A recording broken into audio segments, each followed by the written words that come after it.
بسم اللہ الرحمن الرحیم۔ حکیم الامت مجدد الملت حضرت مولانا شاہ اشرف علی صاحب تھانوی رحمۃ اللہ علیہ کی کتاب تعلیم الدین، فصل نمبر 17۔ عورتوں کو دست بدست بیعت نہ کرنا چاہیے۔ رسول اللہ صلی اللہ علیہ وسلم نے کبھی کسی عورت کو بیعت میں ہاتھ نہیں لگایا۔ اجنبی عورت کو ہاتھ لگانا حرام ہے۔ صاحب محبوب السالکین لکھتے ہیں، بیعت کرنے والی عورتوں کی یہ صورت ہے کہ اگر عورت حاضر نہ ہو یعنی موجود نہ ہو تو اپنے محارم قریبی مرد رشتہ دار کی وساطت سے بیعت کر سکتی ہے، خواہ وہ نسبی رشتہ دار ہو یا دودھ کے رشتہ دار یعنی رضائی ہو، اور جو شرائط ہیں وہ اپنے وکیل محرم کو بتا دے اور وہ اس کے لیے بیعت کرے اور اسے بیعت کے بعد دامنے لباس کی ایک جھالر اپنی دے دے، اور اگر عورت حاضر ہو تو پردے میں رہ کر بیعت کرے لیکن ہاتھ نہ دے، جیسے کہ مردوں سے عہد و پیمان کیا جاتا ہے، عورتوں سے ایسا نہیں کیا جاتا۔ اور اس کتاب میں یہ بھی ذکر ہے کہ یہ طریقہ مردوں کے لیے ہے اور عورتوں کے لیے امر نہیں یعنی حکم دینے اور روکنا بسند ہے کہ وہ ان سے بیعت کر سکتی ہیں لیکن ان پر کوئی حکومتی اختیار نہیں ہوتا۔ فصل نمبر 18۔ استماع میں ہر چند یہ مسئلہ اختلافی ہے، لیکن اگر مانعین کے دلائل سے بالکل قطع نظر کر کے اس کو جائز سمجھا جاوے تب بھی جواز کے بہت سے شرائط ہیں۔ انصاف سے دیکھنا چاہیے کہ زمانے میں کون سی مجلس ان آداب و شرائط کے ساتھ ہوتی ہے۔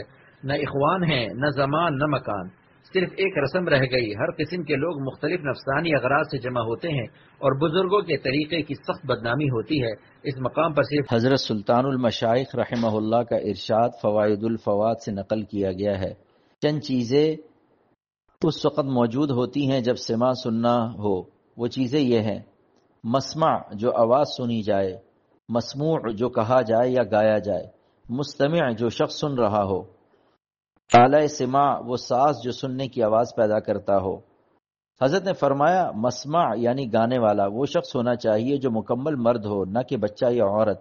مسموع یعنی جو کچھ کہا جائے وہ بات ہزل، مذاق اور فحش نہ ہو۔ مستمع یعنی جو سن رہا ہو وہ شخص حق کے سننے کے لیے تیار ہو اور اس کا دل یاد حق سے بھرا ہوا ہو۔ آلہ سماع یعنی وہ آلات جن سے آواز پیدا ہوتی ہے جیسے چنگ، رباب وغیرہ، ان میں کوئی ناجائز یا حرام چیز نہ ہو۔ اگر یہ تمام شرائط پوری ہوں تو پھر وہ سماع سننا حلال ہوگا۔ اب آگے انصاف درکار ہے، اور اگر ان شرائط سے بھی قطع نظر کی جاوے تب بھی سمجھنا چاہیے کہ استماع میں ایک خاص اثر ہے، کیفیت غالبہ کو قوت دیتا ہے۔